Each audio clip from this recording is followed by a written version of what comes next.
बिस्मिल्लाहिर्रहमानिर्रहीम। नाज़रीन, मैं हूं जावेद बलोच और उम्मीद है आप लोग खैरियत से होंगे। GHQ हमला केस में जो सानिया 9 मई के दौरान हुआ था उसमें फ़र्द जुर्म आयद कर दी गई है। वज़ीर आला KPK अली गंडापुर और बाकी जो लोग हैं उन पर फ़र्द जुर्म आयद की गई, जिसमें शिबली फ़राद भी शामिल हैं, कमाल शोज़ा भी शामिल है और बाकी लोग भी शामिल हैं। टोटल 113 मुल्ज़मान के ख़िलाफ़ जो है फ़र्द जुर्म आयद की गई है। और इसके साथ साथ एक और बड़ी अहम खबर के 190 मिलियन पाउंड केस जो है उसका फ़ैसला महफूज कर लिया गया है। गुज़श्ता रात जो है तवील एक हेयरिंग हुई इस केस की, और इस केस की हेयरिंग के बाद फाइनली जो है इस केस का फ़ैसला महफूज किया गया, जो 23 दिसंबर बरोज़ सोमवार को सुनाया जाएगा। इस पर हम बात करेंगे। और फिर तहरीक इंसाफ कहती है कि हमसे मुज़ाकरात करे हुकूमत हमारे पास आए, हम नहीं जाएंगे। हुकूमत चाहती है कि तहरीक इंसाफ अपनी जो है वो डिमांड्स पेश करें और बातचीत के लिए रास्ता खुला है। स्पीकर कौमी असम्बली ने भी जो है वो भी उनसे बात की, लेकिन कोई बात आगे नहीं बढ़ रही। फिर अमेरिका की तरफ से हमारे पाकिस्तान के बैलिस्टिक मिसाइल प्रोग्राम के मुआवनत करने वाली 4 निजी कंपनियों पर पाबंदी आयद करने का फैसला किया है। एक बयान आया है अमेरिका की तरफ से, उसका भी जायजा लेंगे कि क्या अमेरिका निजी कंपनियों पर पाबंदी लगा सकता है और इसका असर क्या पड़ सकता है, इस पर भी हम बात करेंगे। पहले चलते हैं हम अपने मेहमानों के पास। हमें ज्वाइन किया कौसर कादमी साहब ने मुस्लिम लीग नून से, उनसे बात करेंगे। अहमद वैद साहब ने ज्वाइन किया तहरीक इंसाफ से, और हाजी गुलाम अली ने हमें ज्वाइन किया है JUI फेज से, उनसे बात करेंगे। आप सबका बहुत शुक्रिया।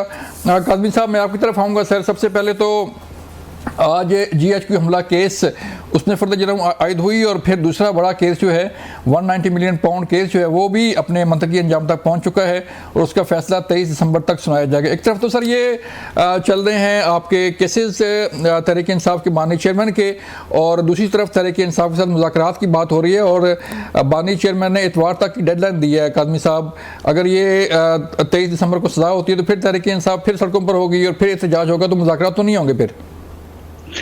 बिस्मिल्लाहिर्रहमानिर्रहीम, रब्बि सल्लि अला मुहम्मद व आले मुहम्मद।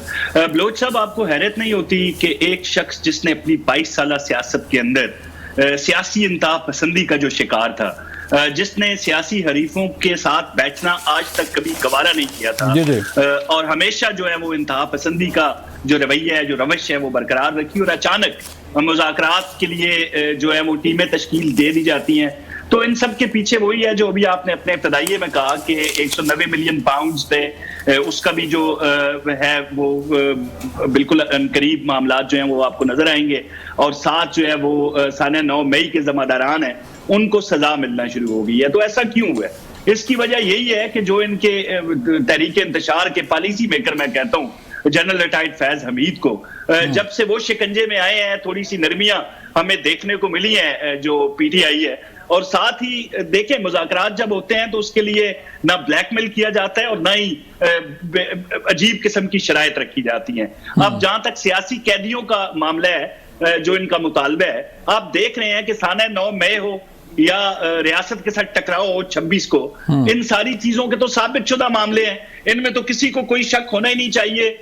कौन से सबूत हैं जो इनको दरकार थे? पहले इनका मुतालबा होता था कि CCTV फुटेजेस हमें दिखाई जाए, तो सानिया 9 मई के हवाले से CCTV फुटेजेस मंजर आम पे आई।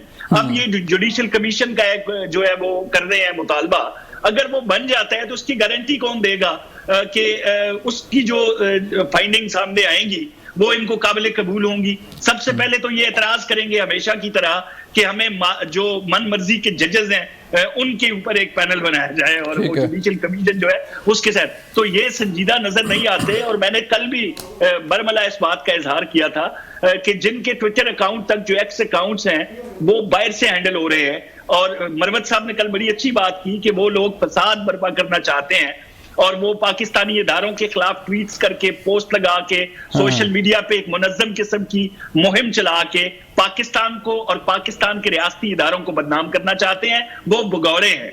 तो अब तो अंदर से आवाजें आना शुरू हो गई हैं। जो मौक़िफ़ हमारा होता था, अब तहरीक इंसाफ के अपने लोग। लेकिन काज़मी साहब, अगर ये जुडिशियल कमीशन बन जाए तो हर्ज क्या है इसमें? आपने पहले भी 2014 में जो धरना हुआ था उसमें भी कमीशन बना था एक।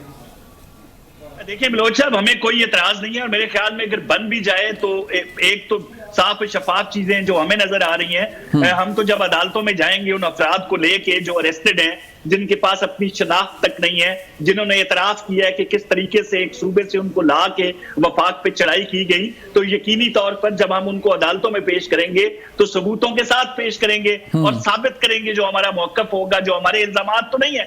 हमें तो बिल्कुल यहाँ पे तो सिर्फ एक क्यास राइयां हैं, मफरूजों पे मबनी इल्जामात है रियासत पे, तो हम बिल्कुल जाएंगे अदालतों में तो वहां पे भी साबित करेंगे। अगर जुडिशियल कमीशन बन जाता है तो उसके सामने भी वो तमाम सबूत रखे। चलें पूछते हैं सर, तरीके इंसाफ से पूछते हैं। अहमद वैसे आप सिर्फ फरमाइएगा कि एक तो मुझे बताइएगा कि आप वकील भी हैं और 190 बिलियन पाउंड केस में जो है वो सब कुछ मुंतकी अंजाम तक पहुंच चुका है और 23 दिसंबर को ये फैसला सुनाया जा रहा है। क्या तवक्कुआत हैं सर, जो आप लोगों ने दलाइल दिए उसके रोशनी में कोई आपको लग रहा है कि कोई रिलीफ मिलेगा तहरीक इंसाफ के बानी चेयरमैन को या सजा हो जाएगी? दूसरा सर, जो GHQ हमला केस है सर, उसमें भी फर्द जुर्म आयद कर दी गई है कि जहाँ तक ये फर्द जुर्म की बात आपने कही कि ये 9 मई के वाक़े में, मुझे ये बताएं कि ये बहुत बड़ा वाक़या था इनके कहने के मुताबिक, अगर तो 9 मई का वाक़या हुए 1.5 साल के बाद उसके ऊपर फर्द जुर्म आप लगा रहे हैं। 1.5 साल से ज़्यादा का वर्षा गुजर गया, बल्कि 1.25 साल के करीब होने को आ रहे हैं और अब फर्द जुर्म उसके ऊपर लगाई जा रही है। अभी ट्रायल शुरू नहीं हुआ। ये किस बात का इंतजार कर रहे थे? ये उसको एज ए पॉलिटिकल प्लॉय इस्तेमाल करना चाह रहे हैं, एक उसको एक थ्रेट के तौर के ऊपर एक लटकती तलवार रखना चाह रहे हैं कि जी ये जब कोई ऐसी बात होगी तो जनाब ये 9 मई का वाक़या का जिक्र आ जाएगा और जहाँ गिरफ्तारियां बेचारे 1.5-2 साल से जो लोग बीच में जेलें काट रहे हैं उनको किस बात की सजा दे रहे हैं कि जबकि उनके ऊपर फर्ज जुर्म अब लग रहा है, अब शुरू हो रहा है, अभी भी सब पे लगा, किसी पे नहीं लगा। इसका मतलब यह है कि अभी काजी साहब ने जो गुफ्तगू की है वो तो सिर्फ लॉफ्टी स्टेटमेंट से ज्यादा उसकी कोई हैसियत नहीं है। क्वेश्चन तो यह है देखने वाला, आप लीगली एक मैटर को देखें। इंग्लैंड के अंदर आपको याद होगा यूके में हंगामे हुए थे लंदन में और इंग्लैंड के मुख्तलिफ शहरों के अंदर, तो उन्होंने फौरन जो जो जो जो फुटेज का ये बात करते हैं उन्होंने ली, उसके बाकायदा कोर्ट्स बने, कोर्ट दिन और दिन, डे एंड नाइट कोर्ट्स ने काम सर किया। वही ना अहमद अवैस साहब, जो मुल्ज़मान पेश ही ना हो कोर्ट में तो फिर फर्द जुर्म तो जाहिर बात है डिले होगी ना फिर सर। जनाब जो पेश हुए मैं उनकी बात कर रहा हूं मैं, वो छोड़ दें जो नहीं पेश हुए। बात तो जो पेश नहीं होता उसको तो एब्सकॉन्डर डिक्लेयर कर दिया जाता है। हाँ। और जो पेश हुए होते हैं उनका ट्रायल मुकम्मल हो जाता है। जी जी देखिए ना, जो क्रिमिनल ट्रायल का जो तरीकेकार है मैं आपको बता रहा हूं, जो कानून है इसके ऊपर, ये 1.5 साल से 1.25 साल से किसका इंतजार कर रहे हैं? ये इसी तरह से जो है इसको एक इस्तेमाल में एक थ्रेट के तौर पे इस्तेमाल कर रहे हैं। एविडेंस इनके पास कोई नहीं है। जुडिशियल इंक्वायरी इसी वजह से नहीं हुई है कि ये एविडेंस है नहीं इनके पास। जब जुडिशियल इंक्वायरी होगी ना तो वहां सबसे पहले वो पकड़ेंगे कि इस केस के अंदर 9 मई के वाकया में सहूलतकार सबसे बड़े जो थे वो उस वक्त के जो केयर टेकर चीफ मिनिस्टर और IG पंजाब थे। वैसे कादमी साहब ने भी नाम लिया है, एक सबसे बड़े सहूलतकार थे ये। कादमी साहब ने भी नाम लिया सर एक बंदे का। इस वजह से सुनिए, मैं बिल्कुल ठीक कह रहा हूं, सुनिए मेरी बात सुनिए। इस वजह से कि इन्होंने पुलिस को बाकायदा बांध के रखा कि भाई कुछ नहीं करना। अब जो मिनट में कंटेनर आ जाते हैं, अब आपने देखा कि कंटेनर आ जाते हैं, अब वो वाटर कैनन आ जाती हैं, वो शेल इस्तेमाल किए जाते हैं। तो अहमद अवैस साहब ठीक है, ये तो सर केस फर्द जुर्म आयद हुई ना सर, जो मुज़ाकरात सर हो रहे हैं उसके मतलब थोड़ा सा बताइएगा कि तहरीक इंसाफ क्यों जो है वो क्यों नहीं अपनी डिमांड पेश कर रही? सर स्पीकर ने भी ऑफर किया है कि आप मेरे पास आए, मुज़ाकरात करते हैं, कमेटी बन जाएगी, बातचीत होगी, तो बातचीत आगे बढ़नी चाहिए ना सर। तो देखिए ना, जब भी मुज़ाकरात होते हैं, आप पाकिस्तान की हिस्ट्री भी उठा के देख लें और दूसरे ममालिक की भी, जब भी ऑपोजिशन और गवर्नमेंट के दरमियान मुज़ाकरात होंगे तो मैग्नेनिमिटी जो है वो हमेशा गवर्नमेंट को दिखानी होती है। जी। और यहाँ पे आप भुट्टो साहब के भी हंगामे हुए थे 1977 में, तो भुट्टो साहब ने भी बाकायदा TOR बनाई थी, ऑफर किया था और फिर निगोशिएशन का प्रोसेस बाकायदा शुरू हुआ था। हाँ। ये कोई तरीका नहीं है जिस तरह ये कर रहे हैं। एक सांस में कहते हैं कि जी हम मुज़ाकरात के लिए तैयार हैं। अगर इस हाथ में कहते हैं कि जनाब इनको पार्टी के ऊपर बैन कर देना चाहिए, फिर एक इनके उठते हैं डिप्टी प्राइम मिनिस्टर साहब जो हैं इसहाक डार साहब, वो सेनेट में 3-4 दिन पहले की बात है जब ये मुज़ाकरात की बात शुरू हुई, खड़े होकर उन्होंने कहा ये 9 मई का वाकया उन्होंने किया हुआ है, जब तक ये माफिया नहीं मांगेंगे और इमरान खान माफी नहीं मांगेगा हम तो बात करने को भी तैयार नहीं है। कभी ये तरीकेकार है मुज़ाकरात करने का? इसका मतलब है कि दे नेवर वांटेड। उसने टीम बनाई, उसने मुज़ाकराती टीम बनाई तो उनके सरबराह को गिरफ्तार कर लिया। चले ठीक है अहमद वैद साहब। हाजी गुलाम अली साहब, आपसे मैं बात करना चाह रहा हूँ सर। आप जो है वो जारी बात है मौलाना फजल रहमान साहब के रब्ते रहे हैं, तहरीक इंसाफ के साथ भी जो आईनी तरमीम है उस पर भी आप लोगों ने काफ़ी आपकी इनपुट थी और काफ़ी मुशावरत अमल जारी रहा। तो क्या समझते हैं सर, तहरीक इंसाफ और हुकूमत के दरमियान मुज़ाकरात क्यों नहीं हो रहे? क्या वजह है कि दोनों फरीकैन, एक कहता है कि आप मेरे पास आएँ, दूसरा कहता है आप मेरे पास आएँ? हाजी साहब, तो फिर इसका हल कैसे निकलेगा? बिस्मिल्लाहिर्रहमानिर्रहीम, बहुत शुक्रिया। देखिए, मेरे ख्याल में हुकूमत को बड़ापन दिखाना होगा, क्योंकि रियासत हुकूमत ये दोनों इकट्ठे चल रहे हैं। इसमें अपोजिशन भी है, हमारा भी एक बिल का मसला है, नहीं हल होता है तो हम भी बातचीत करेंगे और एहतजाज भी करेंगे। लेकिन मेरा ख्याल है कि इस वक्त पीटीआई ने जब मुज़ाकराती टीम अनाउंस कर दी तो सबसे पहले बयान मौलाना फजल रहमान का है कि हम इसका खैर मकदम करें, ये रिकॉर्ड पे। लेकिन मुज़ाकरात से किसी को इनकार नहीं करना चाहिए। अब जिस तरह मोहतरम ने फरमाया कि डिप्टी प्राइम मिनिस्टर ने चंद दिन पहले ये कहा, मैं ये समझता हूँ, मैं भी पार्लियामेंट का हिस्सा रहा हूँ, कि जब मुज़ाकरात अपोजिशन से होते हैं तो ये लाजमी बातें उनकी डिमांड ज्यादा होंगी। सही है। और ये नहीं कि वही डिमांड पूरी की जाएगी, लेकिन जब टेबल पे बैठ जाते हैं तो फिर उसमें से बहुत सारे डिमांड निकल जाते हैं और बहुत सारे अदालतों पे छोड़े जाते हैं और जो हुकूमत के बस में होती है उस नेगोशिएशन शुरू हो जाती है। इस वक्त मुल्क का माशी और सियासी सूरत हाल हमें इस चीज का इजाजत नहीं देता कि हम रियासत को मजीद मुश्किलात में डालें। मैं एक सियासी कारकुन के हवाले से कह रहा हूँ कि बातचीत होनी चाहिए और हुकूमत को बड़ेपन का मुजाहरा करना चाहिए। और जिस तरह आज देखे इंतहाई काबिल एहतराम सुप्रीम कोर्ट के जज साहब मंदुखेल साहब का जो बयान है, जी जी आज आपने पढ़ा होगा, जी जी, वो कहते हैं कि सब गलती पे गलती कर रहे हैं, वो हमने भी गलती की है, हमने माफी मांग ली, हमने अजाला कर दिया। जी जी। जब सुप्रीम कोर्ट ऑफ पाकिस्तान का मुअज़्ज़ज़ जज कहता है कि हमने अजाला कर दिया, तो क्या हम क्यों नहीं कर सकते? और कब तक ये लड़ाइयां हम करते रहेंगे? अगर आप देख ले, सन 14 अगस्त 1947 से लेकर आस्ता आस्ता ये लड़ाइयां कम नहीं हुई, ज्यादा हो गई है। लेकिन दुनिया तरक्की पे है और हम तरक्की के से नीचे आ रहे हैं। लिहाजा में चाहिए, सियासी जमातों को भी चाहिए कि हम रियासत को मुश्किलात में ना डालें और हुकूमत को भी चाहिए कि वो, मैं बजाते खुद, यानी मैं बड़े महादरत के साथ कहता हूँ कि मैं वफाकी उज़रा के बयानात से इख्तिलाफ रखता हूँ। ठीक, इसलिए कि वो ताने देते हैं बयानात में। उज़रा का काम यह है कि वो जोड़ पैदा करेंगे, तोड़ पैदा नहीं करेंगे। अपोजिशन का काम है कि उज़रा के खिलाफ, वज़ीर आज़म के खिलाफ, हुकूमत के खिलाफ बयानात देते रहे, लेकिन ये उस अंदाज में उसका जवाब नहीं देंगे। चलें हाजी साहब, ठीक है, बातचीत होनी चाहिए। हाजी साहब जो है वो बातचीत आगे बढ़नी चाहिए, दोनों फ्रीकैन को चाहिए कि वो बात आगे बढ़ाए। यहाँ पे सर देते हैं ब्रेक, और ब्रेक के बाद वापस आएंगे तो फिर बात करेंगे कि आखिर फिर हल कैसे निकलेगा ब्रेक के बाद। वेलकम बैक नाज़रीन।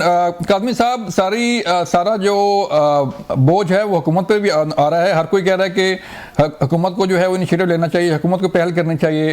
हुकूमत का काम होता है कि बड़े दिल का मुजाहरा करे।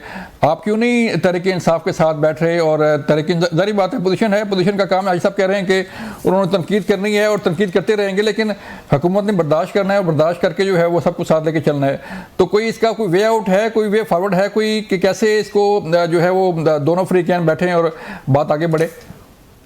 देखें, मेरे मोहतरम भाई ने अभी फरमाया कि हुकूमत को और हुकूमत के गुजरा जो हैं खसूसन उनको दरगुजर करना चाहिए। जो सियासी तनकीद होती है ना जी, तनकीद उससे तो इंसान दरगुजर कर सकता है। हाँ। लेकिन जो रियासत को या हुकूमत को धमकी दी जाती है उससे अगर आप दरगुजर करेंगे तो आप बाकी जो जत्थे हैं पाकिस्तान के अंदर मुख्तलिफ नौइयत के, आप उनकी हौसला अफजाई करेंगे। आप उनके सामने ये तासुर देंगे कि हुकूमत एक कमजोर है। कोई भी जब अपने चंद मुतालबात वो जायज है, नाजायज है, कानून से मुतसादम है, आइन से कोई मसला नहीं है। आप अगर आपके पास कोई ताकत है कुछ लोगों की तो आए और बनवा लें। अब अगर एक केपी में वजीर खड़ा होके अता तारड़ का बाकायदा नाम लेके उसको कहेगा कि तुम मेरे सामने आओगे तो मैं देखूंगा तुम कितने बड़े पहलवान हो, तो ये तनकीद तो नहीं है ना, ये तो खुली धमकी है। इसका जवाब कैसे दिया जाएगा? क्या दूसरा गाल आगे कर देंगे हाँ मार लो? ऐसी सिचुएशन तो है नहीं। दूसरा, मेरे भाई ओवैस ने अभी एक बात की कि यूके के अंदर देखे ना जी, वहां पे जजेस ने फैसले दिए तो फौरन वो जो है वो सजाएं भी हुई, जो हंगामा आराई हुई थी। यही तो हम चाहते हैं कि उस तरह की अदालतें उस स्पीडी जस्टिस के साथ यहाँ पे भी जो लोग वाज़े वीडियोस के नजर अंदर आए उनको मकबूलियत के एडवांटेज नहीं दिया गया कि आप मकबूल जमात से आपका ताल्लुक है तो खैर है। उन जजेस के घर में उनके अहलो अयाल असरअंदाज नहीं हुए अपने अब्बा जी पे कि भाई आपने इम्मी को सजा नहीं देनी किसी सूरत। तो जो सहूलतकारी थी ना हमारे मुल्क के अंदर जो अदालतों के अंदर, उसने तो सारी दुनिया ने देखा, खुल के हर बंदा उसका ऐनी शायद है कि वो राफिया से लेके अबू जान तक सारे फैसले घर से होके आते थे और आके सुना दिए जाते थे। फिर खान साहब को गुड टू सी यू कहा जाता था। तो ऐसी सहूलतकारी के अंदर इतना अरसा लग गया कि साना 9 मई के अंदर जो इन्वॉल्व थे लोग उनको सजाएं नहीं दी जा सकी। अब थोड़ी सी टीम चेंज हुई है तो आप देख रहे हैं जो लोग कह रहे थे ताखीर का, कल उन्होंने फिर ताखीर करने की कोशिश की कि जज साहब बड़ी ठंड हो गई है घर जाने दें, तो कल दोबारा आगाज कर लेंगे, तो जज साहब ने उनको नहीं जाने दिया। तो अभी इतना अरसा गुजर चुका था। बाकी जो लोग साने 9 मई के अंदर इन्वॉल्व थे, इस तरह के मामलात हमने पहले कभी किसी दुनिया के कोने में नहीं देखे कि अंडर ट्रायल आदमी जो है वो जेल इस्लाहात के हवाले से जेलों के विजिट करे और वहां से झूठ बोले आके कि हम वहां पे गए थे तो वहां पे इमरान खान से हमें मिलने नहीं दिया गया, और फिर जेल इंतजामिया की तरफ से वजाहत आ गई भाई वो नैब पेशी पे थे, वो वहां पे मौजूद नहीं थे। तो ऐसे लोगों से भी इज्तनाब करना होगा और अदालतों को सोचना होगा कि अंडर ट्रायल लोगों को जब आप इस तरह की जिम्मेदारियां देंगे तो वो झूठे बयानात देंगे जिसका असर फिर तमाम लोगों पे होता है और एक किस्म की एक झूठ और बोतान तराजियों का एक बाजार गर्म हो जाता है। तो ये बात नहीं है भाई। वैसे काज़मी साहब, अगर ये मुज़ाकरात होते भी हैं तो उनके कुछ चांसेस हैं कि ये कामयाब हो जाएं, और आप तो नून लीग से हैं, और मियां नवाज शरीफ साहब क्या रोल प्ले कर सकते हैं इसमें? कोई मियां साहब ने कोई बातचीत की इस वाले से कि मुज़ाकरात होने चाहिए, नहीं होने चाहिए, या आगे क्या होना चाहिए? देखिए, मुज़ाकरात आप किससे करेंगे? तहरीक इंसाफ पाकिस्तान से करेंगे या तहरीक इंसाफ फॉरेन विंग से करेंगे? हाँ। दो मुख्तलिफ चीजें। आप देख लें कि इनका जो सोशल मीडिया है, जो फितने की जड़ है, वो फॉरेन से ऑपरेट होता है। मेरे हाल में वैस साहब ने किसी प्रोग्राम में कहा था, या राउफ साहब ने, कल मैं उनको सुन रहा था, उन्होंने इस चीज का एतराफ किया है कि भाई जो हमारा सोशल मीडिया है वो बाहर से ऑपरेट होता है, और जो बाहर से किस तरह ऑपरेट हो रहा है, रियासती इदारों के ऊपर हमले हो रहे हैं। जो लोग हमेशा से पाकिस्तान के एटमी असासों के खिलाफ थे, उनकी मिन्नतें करके उनसे इमरान खान के हक में ट्वीट करवाए जा रहे हैं और पोस्टें करवाई जा रही हैं। पाकिस्तान मुखालिफ एक प्रोपेगेंडा हो रहा है, वहां से पाकिस्तान के एटमी असासों पे तनकीद हो रही है। काज़मी साहब, अहमद वैस साहब, क्या एक तरफ तो जारी बात है हुकूमत जो कह रही है कि आप धमकियां दें या मुज़ाकरात करें, खान साहब ने जो है वो कहा कि इतवार तक मुज़ाकरात होते हैं, ठीक है, वरना सिविल नाफरमानी की तहरीक शुरू हो जाएगी। तो सिविल नाफरमानी की तहरीक के लिए भी कोई तैयारी की है आपने, या सिर्फ ऐलान ही है सर? कोई नहीं, सिविल नाफरमानी की कोई अभी बात, कोई हाथ में कोई फैसला नहीं है। ये अभी बातें ये ऐसे निकल रही हैं। जो अभी काजी साहब जो बात कर रहे हैं, देखिए जो सोशल मीडिया में हो रहा है, सोशल मीडिया कोई पीटीआई का कोई एक डिपार्टमेंट नहीं है, कोई उनके अंडर कंट्रोल नहीं है।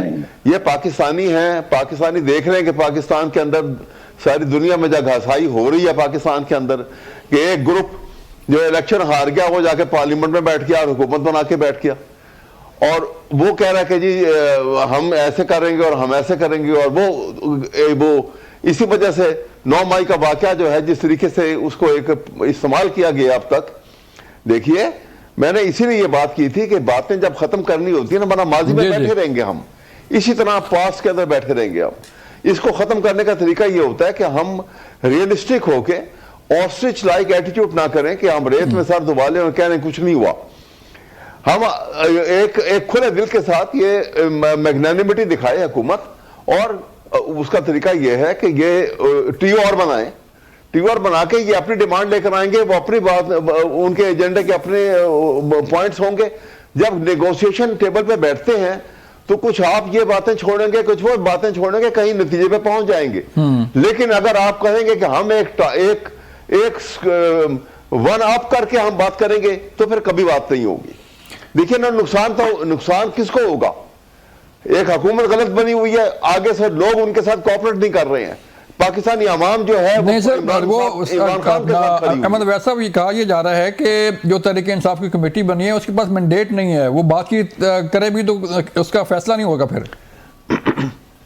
सर ये तो सिर्फ देखिए ना, ये तो एक कहने की बात है ना। जब वो उन्होंने एक अनाउंस कर दी है तो मैंडेट है तो अनाउंस हुई ना, वो उसको पूरा मैंडेट है। लेकिन आप बात शुरू ना करें और कह दें कि मैंडेट नहीं है, वो आपको वलीउल्लाह है, आपको पता लगा कि मैंडेट नहीं है। जब वो कह रहे हैं, जब उन्होंने अनाउंस कर दी, एक तो ये मुसीबत ये है कि हर कोई जो है वो अपने अंदर एक वलीउल्लाह बना हुआ है, अपने आप ही प्रेडिक्शन कर लेते हैं, अपने आप उसके फैसले कर लेते हैं। आपके लोग ही सर करते हैं। इससे पहले महमूद खान अचकज़ई के पास था मैंडेट के, वो मुज़ाकरात करेंगे, वो नहीं हुए। अब कमेटी बन गई तो जाहिर बात है मैंडेट तो किसी के पास नहीं था ना, इसलिए नहीं आगे बात बढ़ी। नहीं ना, मैंडेट देखिए ना, कमेटी जो बनी है मैंडेट दे के बनी है। सवाल यह है कि आप शुरू करेंगे तो आपको पता लग जाएगा मैंडेट। सर, जो इशू चल रहा है हाजी गुलाम अली साहब मदारिस का, उस पर कोई पेशरफ्त नजर नहीं आ रही। गो के आप लोगों की मौलाना साहब की बातचीत भी हुई और आपने जो आईनी तरमीम है उस पर भी आप गवर्नमेंट का जो है वो साथ दिया और तरमीम हो गई। लेकिन क्या वजह है कि अब जो मदारिस का इशू है उस पर आके फिर इख्तलाफात हैं और फिर आप सड़कों पर आने के लिए तैयार हैं? सर देखिए, मदारस का जो इशू है, माशाल्लाह आप सब बहुत ज़्यादा जानीदा और बाशऊर लोग हैं, और फिर पाकिस्तान के अवाम, इसमें हमारे 2 इशू है। नंबर एक ऐसा है कि हम अगर मुतालबा करें कि ये कानून साजी की जाए। एक ये है कि हमारा बिल, ये हुकूमत का दिया हुआ बिल था, ये वफाकी हुकूमत ने शहबाज शरीफ साहब की सरबराही में पास किया, ये कौमी असम्बली ने पास किया, ये सेनेट ने पास किया, और ये बिल गया सदर मुमलकत साहब को। उसने इस एक शीट पर दस्तखत नहीं किए, कुछ इतराज लगा, इतराज आया असम्बली में, असम्बली ने इतराज खत्म कर दिया, अब सेनेट में आया, सेनेट ने इतराज खत्म कर दिया। तो हम जमीयत उलमा इस्लाम मदारस का जंग लड़ रही है, और साथ हम ये भी कह रहे हैं कि क्या हमारा पार्लियामेंट, हमारे वफाकी हुकूमत, हमारा सेनेट बाइख्तियार है कि बेख्तियार है?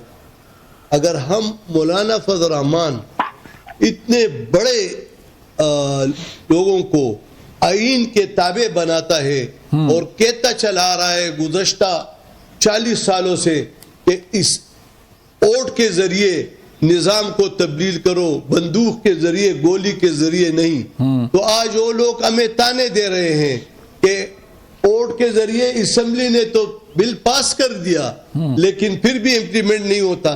तो मेरे ख्याल में ये रियासत के लिए भी अच्छा है, ये हमारे भाइयों के लिए भी अच्छा है, ये रियासती इदारों के लिए भी अच्छा है, ये पार्लियामेंट और सेनेट और ऐवान सदर के लिए भी अच्छा है कि इस बिल पर दस्तखत करें। जहां तक ना करने की है, और आप कहते हैं कि रोडों पे आएंगे, तो जमात ने, तमाम तंजीमात ने फैसला किया है, अगर ये बिल नहीं होगा और जमात ने फैसला किया तो हम फिर रोडों पर आएंगे। ठीक है, इस पे लेते हैं, हुकूमत से भी उसका मौक़िफ़ लेते हैं, लेकिन पहले लेते हैं ब्रेक। मिलते हैं ब्रेक के बाद। वेलकम बैक नाज़रीन। काज़मी साहब, मदारस बिल पे जो है वो काफ़ी इख्तिलाफ़ात चल रहा है मौलाना साहब के साथ आपका। कहाँ किस नुक्ते पे जो है वो बात अटकी हुई है कि ज़ाहिर बात है बिल तो पास हुआ था ना, आपकी हुकूमत ने पास किया था, तो अब JUIF इस हक में जानिब है कि उनके साथ धोखा हुआ?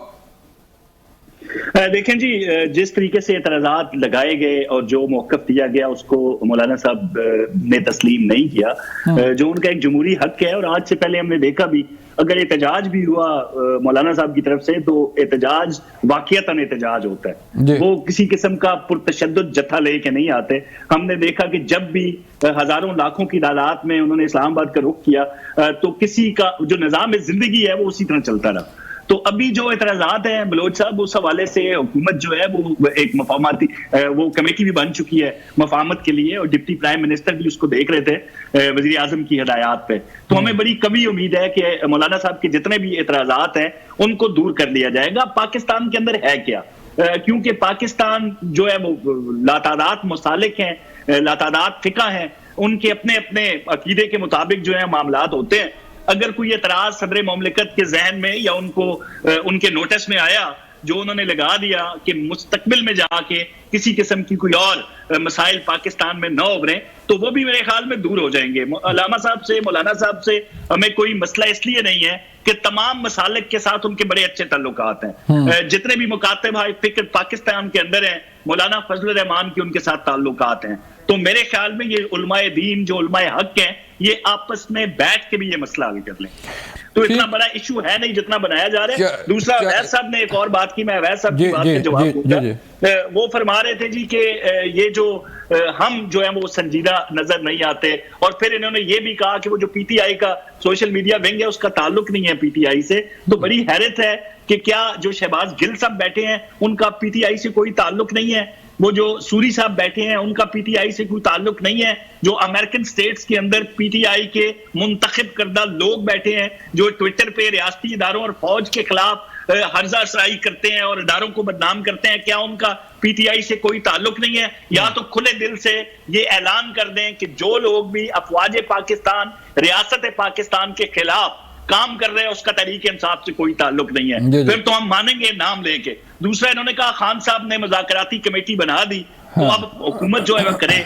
जब मुल्क में इंतशार फैलाना मकसूद हो, जब मुल्क में सिविल नाफरमानी की तहरीक चलाना मकसूद हो, जब ओवरसीज पाकिस्तानियों को तरसीलात ज़र ना भेजने का दर्स दिया जाए, उस वक्त तो खान साहब ट्वीट कर देते हैं। तो एक हल्का सा ट्वीट यहां भी कर दें कि ये 7 लोगों की कमेटी है, ये मैंने बनाई है, इनको पूरा इख्तियार दिया है, ये हुकूमत से जो भी बात करेंगे मुझे वो कबूल होगी। चलें, वो कह रहे हैं सर कि उनके पास मैंडेट है, इख्तियार है। मतलब वैसा साहब, फिर क्या जारी बात है, जो तहरीक इंसाफ के बानी चेयरमैन साहब की जो ट्वीट्स हैं वो भी तो कोई बाहर से बैठ के अपडेट कर रहे हैं ना। आप लोगों ने तस्लीम भी किया कि बाहर से लोग जो है वो सोशल मीडिया पे आते हैं, बातचीत करते हैं और जो इल्ज़ामात लगते हैं वो, तो क्यों उनको कंट्रोल क्यों नहीं किया जाता सर? जो बैठे हैं सोशल मीडिया पर और जब बात होने लगती है, कोई आपका कोई तहरीक इंसाफ का कोई लीडर जो है कोई बात करे, उनके जो मर्जी के मुताबिक ना हो, तो उस पर भी ट्रोलिंग होती है। देखिए, सवाल ये है कि पाकिस्तान के अंदर जो ये आप काजी साहब बहुत अच्छे आदमी, I have lot of respect for him, लेकिन उनकी लिमिटेशन है, वह हुकूमत के अंदर है। मैं ये अर्ज कर रहा हूं आपके सामने। देखिए, सवाल ये है कि जिस वक्त सोशल मीडिया में अब लोग है ना सारी दुनिया में देख रहे हैं पाकिस्तान में हो क्या रहा है, किस किस अंदाज के अंदर ये कहते हैं कि क्या अफवाज पाकिस्तान में के हमायती और प्यार करने वाले आप हैं? पूरा मुल्क जो है, पूरी कौम जो है, क्या वो अफवाज पाकिस्तान से कोई मोहब्बत, प्यार या इज्जत का रिश्ता नहीं रखती? ज्यादा रखती है। इस वजह से कि आप हिस्ट्री उठा के देखें कि कितनी गुर्बत पाकिस्तान में रही और आज भी है। इस गुर्बत के बावजूद इंडिया के खतरे के पेश नजर हमने इतनी मजबूत ताकतवर आर्म फोर्सेस, उनको up to date war material के साथ उनको तैयार किया, न्यूक्लियर पावर बने, इसलिए कि हम एक इज्जत से सॉवरेन स्टेट बन के जिंदगी गुजारें। और उसके लिए इस गरीब कौम ने अपने बच्चों का पेट काट के वो बजट पूरा किया और कर रहे हैं। ये इसमें कोई और शौक से कर रहे हैं।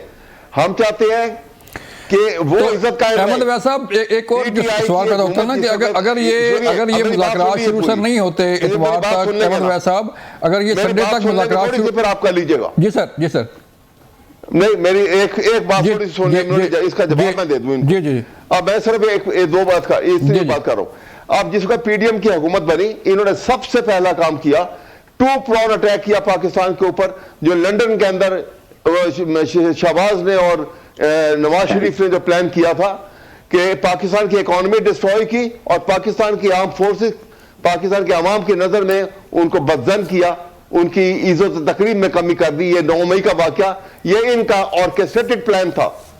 वरना आपने, ये वही लोग हैं जिन्होंने सुप्रीम कोर्ट पे हमला किया था।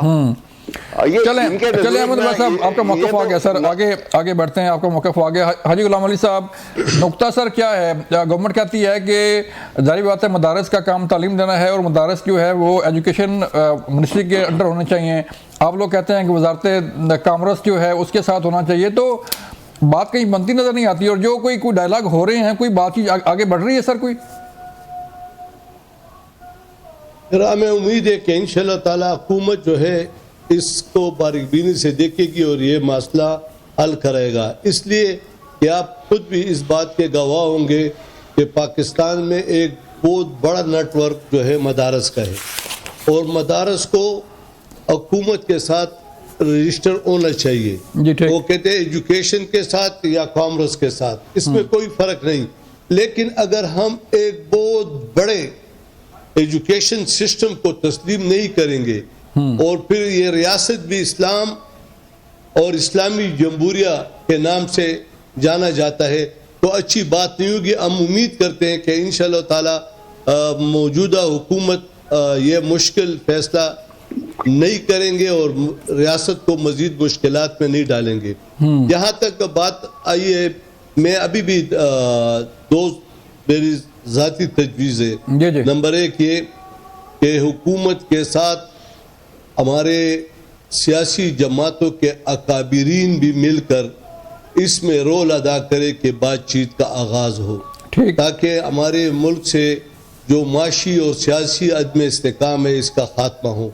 नंबर दो, तमाम सियासी जमातों को हमें ये फैसला करना चाहिए कि हम सियासत में रियासत और सियासी और रियासती इदारों को मुलवस ना करें, और रियासत के तहफ़्फ़ुज़ के जिम्मेदार हैं। और पाकिस्तानी कौम अल्लाह ताला के फजल करम से हमेशा रियासत के तहफ़्फ़ुज़ के लिए अपने इदारों के साथ खड़ी है, और हम सबको अपने अपने कारकुनों को ये पैगाम देना चाहिए।